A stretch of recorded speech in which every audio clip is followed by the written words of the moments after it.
আসসালামু আলাইকুম। হযরত শাহজালাল আন্তর্জাতিক বিমানবন্দরের তৃতীয় টার্মিনাল থেকে আরও একটি নতুন ভিডিওতে আপনাদেরকে স্বাগত জানাচ্ছি।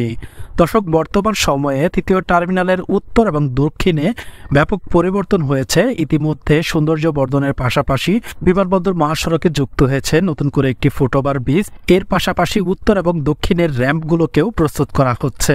আজকের ভিডিওতে তৃতীয় টার্মিনালের উত্তর এবং দক্ষিণের সর্বশেষ কাজের অগ্রগতি আপনাদের সামনে তুলে ধরবো ইনশাআল্লাহ। দর্শক, সামনে আপনারা দেখতে পাচ্ছেন নতুন করে একটি ফুটওভার ব্রিজ নির্মাণ করা হয়েছে। বিশেষ করে কাওলাবাসীর জন্য এই ফুটওভার ব্রিজটি খুবই গুরুত্বপূর্ণ। যাই হোক, অবশেষে এই ফুটওভার ব্রিজটি নির্মাণ করে দেওয়া হয়েছে, অনেক ভালো হয়েছে। এর পাশাপাশি হাতের ডান দিকে আপনারা দেখতে পাচ্ছেন নতুন করে তৃতীয় টার্মিনাল থেকে বের হওয়ার জন্য যে র্যাম্পটি তৈরি করা হয়েছে, সেই র্যাম্পের সংযোগ সড়কটিও কার্পেটিংয়ের কাজ শুরু করে দেওয়া হয়েছে। এছাড়াও উত্তর দিকে বিশেষ করে বলাকা ভবনের পাশের দিকের যে গোল চত্বরটি তৈরি করা হয়েছে, সেই অংশেও কিন্তু কার্পেটিংয়ের কাজ চলছে। তো একটু পরে আপনাদেরকে সেটিও দেখাবো। দর্শক, আপনারা জানেন যে এর আগে যে ফুটওভার ব্রিজটি ছিল সেটি একটু দক্ষিণের দিকে, অর্থাৎ তৃতীয় টার্মিনালের যে কার পার্কিং ভবনটা আছে সেই ভবনের বরাবরই ছিল। তো এবার একটু পিছিয়ে আনা হয়েছে, অর্থাৎ একটু উত্তর দিকে আনা হয়েছে। দর্শক, নতুন এই ফুটওভার ব্রিজটি একটু উত্তর দিকে সরিয়ে আনার অন্যতম কারণ হচ্ছে তৃতীয় টার্মিনালের উত্তর দিক থেকে যে যানবাহনগুলো সরাসরি বিমানবন্দর মহাসড়কে যুক্ত হবে, অর্থাৎ বনানী বা মহাখালীর দিকে যেতে চাইবে, তারা কিন্তু সামনের যে র্যাম্পটি আছে সেই র্যাম্পটি ধরে সরাসরি বিমানবন্দর সড়কে যুক্ত হবে। আর এই র্যাম্পের সংযোগ সড়কটি যেখানে থেমেছে সেখান থেকে বিমানবন্দর সড়কে সোজা যুক্ত হওয়ার জন্য বাধা হয়ে দাঁড়িয়েছিল সেই পুরাতন ফুটওভার ব্রিজটি। যার কারণে মূলত পুরাতন ফুটওভার ব্রিজটিকে সরিয়ে নিয়ে একটু উত্তর দিকে এই নতুন ফুটওভার ব্রিজটি নির্মাণ করা হয়েছে। দর্শক, এবার আমরা আরো উত্তর দিকে চলে আসলাম। এখানেও দেখা যাচ্ছে নতুন করে র্যাম্পের সংযোগ সড়কের কাজ শুরু করা হয়েছে এবং বেশ কিছু অংশে ফাইনাল কার্পেটিং এর কাজও শুরু করে দেওয়া হয়েছে। তো বলাকা ভবনের সামনের অংশে দেখা যাচ্ছে এই জায়গা থেকে নির্মাণ সামগ্রী সরিয়ে নিয়ে জায়গাটিকে পরিচ্ছন্ন করা হয়েছে।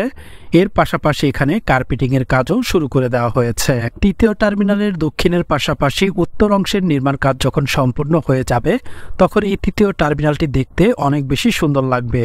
বর্তমান সময়ে দেখা গেছে দক্ষিণ দিকের অংশেও পরিচ্ছন্নতার কাজ করা হয়েছে, ফলে দক্ষিণ দিকের অংশটি অনেক সুন্দর হয়েছে।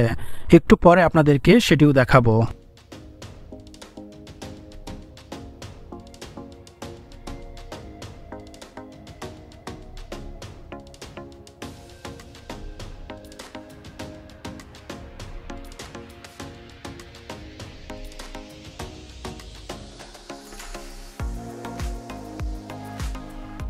দর্শক, সামনে আপনারা ছোট যে গোল চত্বরটি দেখতে পাচ্ছেন, এর সামনের অংশ থেকে কার্পেটিং এর কাজ চলছে।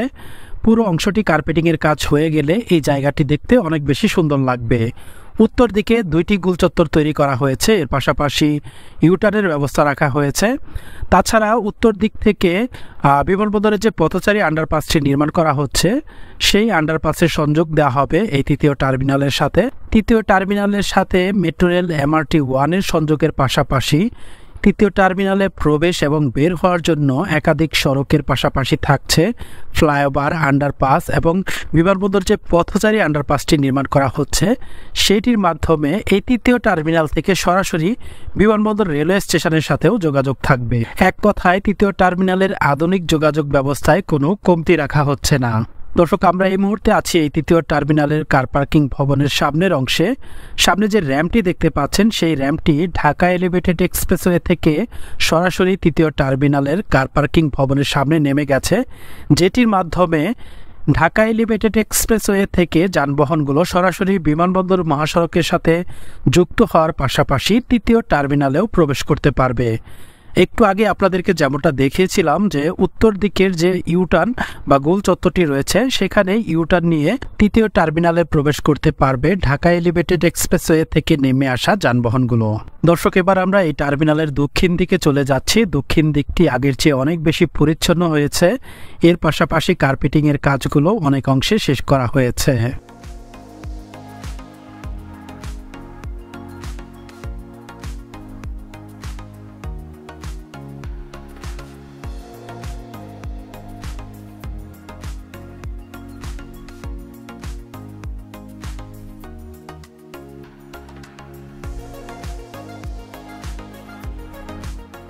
দর্শক, একটি কথা আপনাদেরকে বলতে ভুলে গিয়েছিলাম, যেটি হচ্ছে দক্ষিণের পাশাপাশি উত্তর দিকেও কিন্তু নতুন করে গাছ লাগানো হয়েছে সৌন্দর্য বর্ধনের জন্য।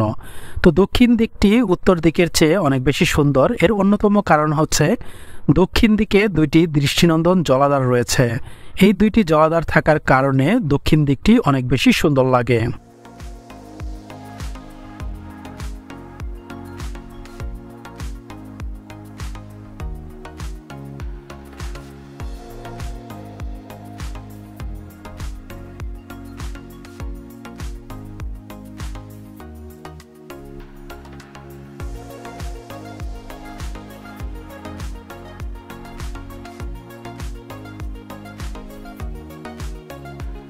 দর্শক, এবার আমরা এই টার্মিনালের শেষ সীমান্তে চলে এসেছি, অর্থাৎ একেবারে দক্ষিণ দিকে চলে এসেছি।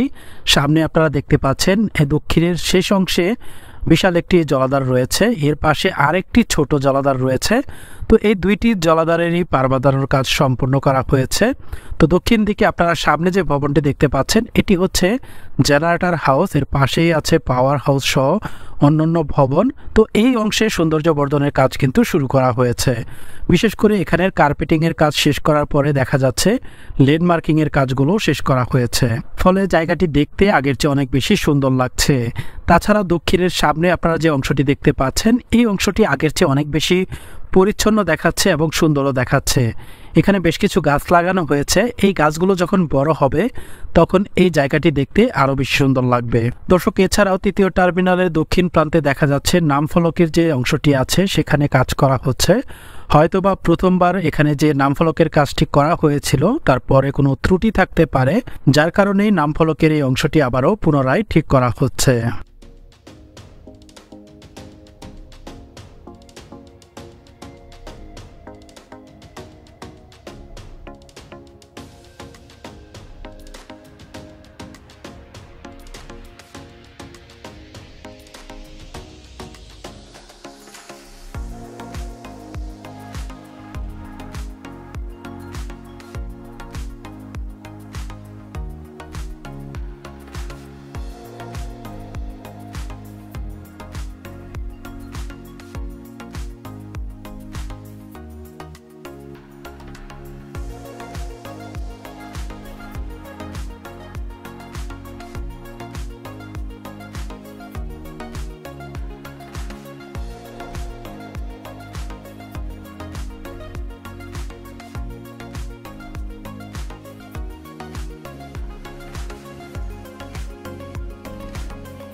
দর্শক, আজকের ভিডিওটি এখানেই শেষ করতে যাচ্ছি। দেখা হচ্ছে আবারও নতুন কোনো আপডেট ভিডিও নিয়ে, ইনশাআল্লাহ।